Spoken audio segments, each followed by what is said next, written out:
So what kind of services does your company provide? So you said Yeah, financial planning. What does that mean?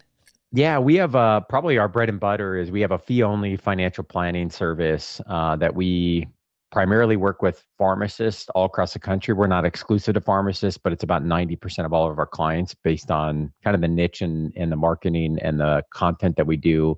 I've got a planning team that works for me. I'm not a licensed financial planner. We've got clients in 44 or 45 states, I think, right now across the country. So we do Wow. everything virtual. And Nice. fee only is really important. It's an emerging part of the industry, which really got me excited getting into this because, when I think like many people, you hear financial planning, you think like, ugh, like what am I being sold? Are my best Mm-hmm. interests in mind? Is this person taking care of me?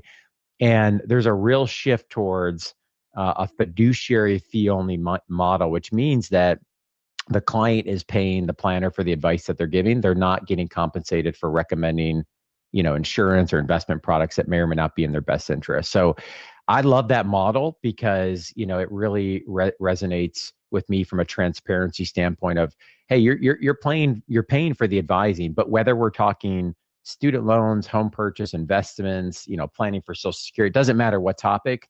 We don't have a Mm-hmm. bias to spend, one time in one area over another. So So is that a that's percentage or is it a dollar value when you say fixed fee?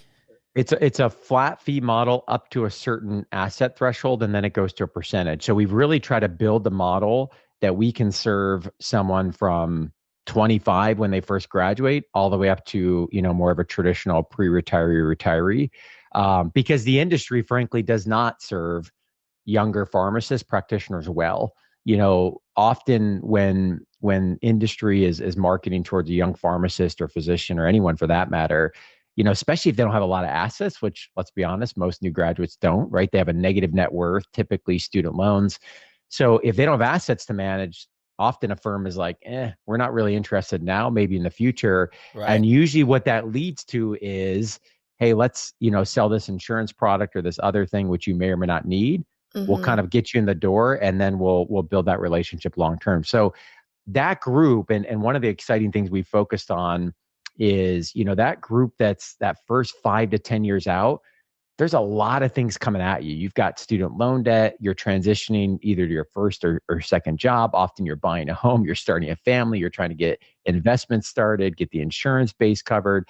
And arguably, outside of maybe that withdrawal strategy in retirement, arguably that's where so much of the ROI can come from really good comprehensive holistic planning. So that's been something I've been really proud of, that we've been able to build a model that is, number one, transparent, number two, really serves and understands pharmacists well, and number three, is able to serve them all throughout the span, Right. of their career. And then, much of what we do, that's a big piece. Much of what we also do is a lot of personal finance education, financial literacy.